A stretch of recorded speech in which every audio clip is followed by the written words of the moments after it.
হৃদয় ব্যক্তিগতভাবে আমাকে চিনতো, বাট অভিক ভাই আমাকে চিনতো না। আমি প্রাণ মিস্টার ম্যাঙ্গোতে যখন যাই, ফার্স্ট বিজ্ঞাপন ছিল, এর আগে জিপির একটা ছোট্ট কাজ ছিল আর কি আমার।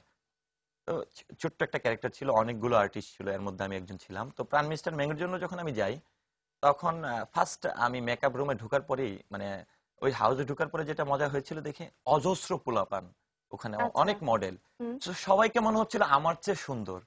তখন আমি খুব মানে বলতে পারেন যে আমি খুব হতাশ হয়ে গেছিলাম, যে নার্ভাস ছিলেন। নার্ভাস ছিলাম হুম। এই কারণে যে সবাই না আমার চেয়ে দেখতে অনেক বেশি সুন্দর, যে এতগুলো সুন্দর মডেলের মাঝখানে আমাকে কতটুকু দেখা যাবে, হুম। হুম। সেটা আমি খুব মানে আতঙ্কিত অবস্থায় ছিলাম। তো তাৎক্ষণিক যেটা হয়েছিল, একটা প্রসঙ্গ না আসলে নয়, যে নাবিদ খান আমাকে ডাকলো সনি দিঘায়। তো আমাকে আসলে অনেক শাসন করে, অনেক ভালোবাসে নাবিদ খান, ক্যামেরাম্যান নাবিদ খান। তো উনি ডেকে আমাকে বললো, এই হচ্ছে অবিক ডিরেক্টর। তো অবিক ভাই মানে মজা করে আমাকে শুরু থেকেই দইঞ্চা নামে ডাকতো, এই দইঞ্চা দিঘায়। হুম। অবিক ভাইয়ের সামনে গেলাম, যাওয়ার পর আমার চুলগুলো অনেক বড় ছিল, চুলগুলো নাড়া দিল, দিয়ে টিয়ে বললো যে ওকে, ডান হবে। আচ্ছা। তখনও আমি কনফিউজড। ও এর মাঝখানে একটা কথা, যেটা হচ্ছে আমার মেকআপে ছিল মিলন ভাই। হুম, হুম। এই মিলন ভাইয়ের গল্পটা শুনবো, কিন্তু তার আগে একটা ফোন নিতে চাই। হ্যালো। হ্যালো। হ্যালো, দর্শক নাম বলে কথা বলুন। হ্যাঁ, আমি ফারহানা বলছি। জি, কথা বলুন। হ্যাঁ, সনি ভাই ভালো আছেন? হ্যাঁ ভালো। ভালো আছো? হ্যাঁ, ভালো। আপনাকে খুব সুন্দর লাগছে। Thank you. আপনার সাথে এমনি কথা হয় না, অনেকদিন হয়েছে। আর আপনাকে অনেক ভালো লাগছে। আপনার আর সবচেয়ে বড় হচ্ছে আপনার আমি এখনো তো কোনো অভিনয় দেখিনি। কোনো কাজ করবেন না নাটকে? জি, ধন্যবাদ আপনাকে ফোন করার জন্য। যে নাটকের কাজগুলো নিয়ে কথা বলবো, কিন্তু এই মুহূর্তে একটি বিরতির সময় হয়ে গিয়েছে। প্রিয় দর্শক, কথা হচ্ছিল আজকের অতিথির সঙ্গে, কথা আরো বলবো ছোট্ট একটি বিরতি পরে, সঙ্গে থাকুন।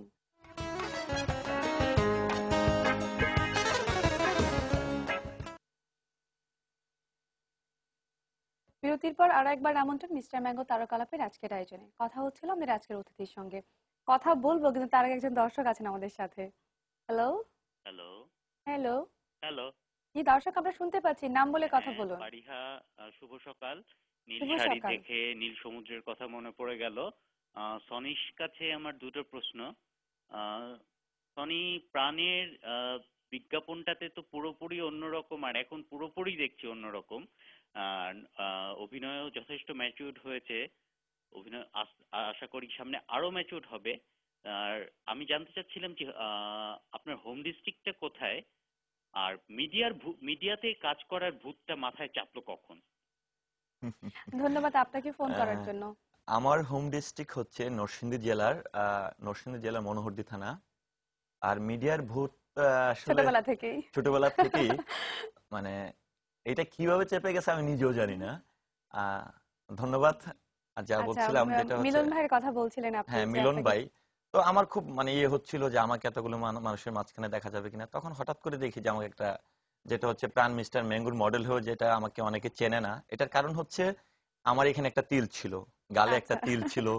দেন আমাকে আহ, তখন হঠাৎ যখন আমাকে মিলন ভাই এখানে তিলটা পরালো, তখন আমার মনে হইলো যে অবশ্য আমার হয়তো তিলটাকে যখন ফোকাস করা হবে, তো তখন একটু হলে আমাকে মানে অন্যরকম লাগবে চিনবে, বা মানুষ আলাদা লাগবে। চিনবে, হুম। যে ক্যামেরা একটু বেশিক্ষণ থাকতে পারবো।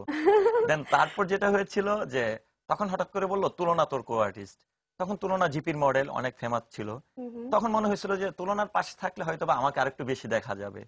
তো এইভাবে আসলে ওইটার আতঙ্ক কেটে যায়। আর হুম। প্রাণ মিস্টার ম্যাঙ্গুর বিষয় যেটা আমি বলবো, যে এরকম মাঝে মাঝে যেটা মজার ঘটনাগুলো ঘটে যায়, যে আমি যখন কোনো মার্কেটে যাই, হুম। দেখলাম আমার পাশ দিয়ে কেউ যাচ্ছে জিঙ্গেল গেয়ে গেয়ে, যে I am Mukles, don't be hopeless. তখন না আমি একটু ইচ্ছা করে ধাক্কা দেওয়ার চেষ্টা করি ভাই, যে আমি তো সেটার মডেল। আচ্ছা, আই এম মুকলেস মানে আমি মুকলেস। না না, দেন এটাকে আমি চেষ্টা করি যে হুম। বোঝানোর জন্য যে আমি সে ছেলেটা, বাট আচ্ছা। আমার থেকে লুকিং দিয়ে এমন মনে হয় যে মানে হয়তো অন্য কোনো পাবলিক হুম। মানে হুম। ধাক্কা দিল আমাকে এরকম, বাট হুম। আমি কিন্তু চাচ্ছিলাম যে আমাকে চেনুক। আচ্ছা। বাট সবচেয়ে মজার বিষয় হচ্ছে আমার মনে হয় যে ওই তিলটার জন্যই আমাকে অনেকে চিনে না, বা অনেক সময় অনেক ডিরেক্টরদের তিলটার ক্ষেত্রে। জন্য বোধহয় অনেক মজার ঘটনা ঘটে। অনেক হ্যাঁ হ্যাঁ, ধন্যবাদ। দেন এবং আমাকে অনেক থাপ্পড় খেতে হয়েছে এটার জন্য, অনেক থাপ্পড় খেতে ভালো হয়েছে। কাজের জন্য কিছু পেতে অসুবিধা নেই। ভাইয়া, কথা বলতে অনেক ভালো লাগছিল। আমি জানি আপনি নাটকে কাজ করছেন, তার জন্য শুভকামনা থাকলো। আড্ডার একদম শেষ পর্যায়ে, এ পর্যায়ে দর্শকদের জন্য কুইজ থাকে, আমি বলে দিচ্ছি।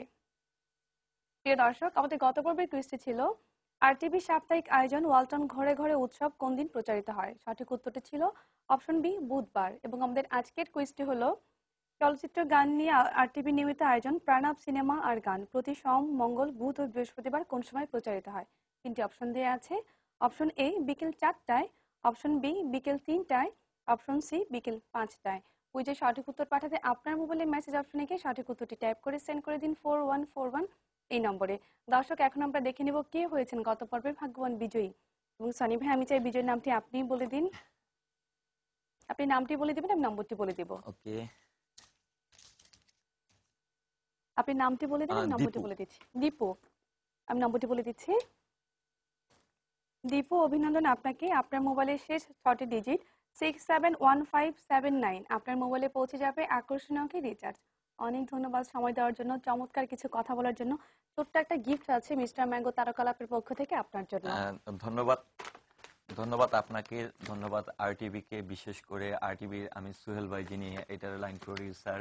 আমি ধন্যবাদ জানাইতে চাই প্রাণ গ্রুপ অফ কোম্পানি, বিশেষ করে নাফিস ভাই ক্রিয়েটিভ, যে এই বিজ্ঞাপনে আমাকে যিনি কাস্টিং দিয়েছিল।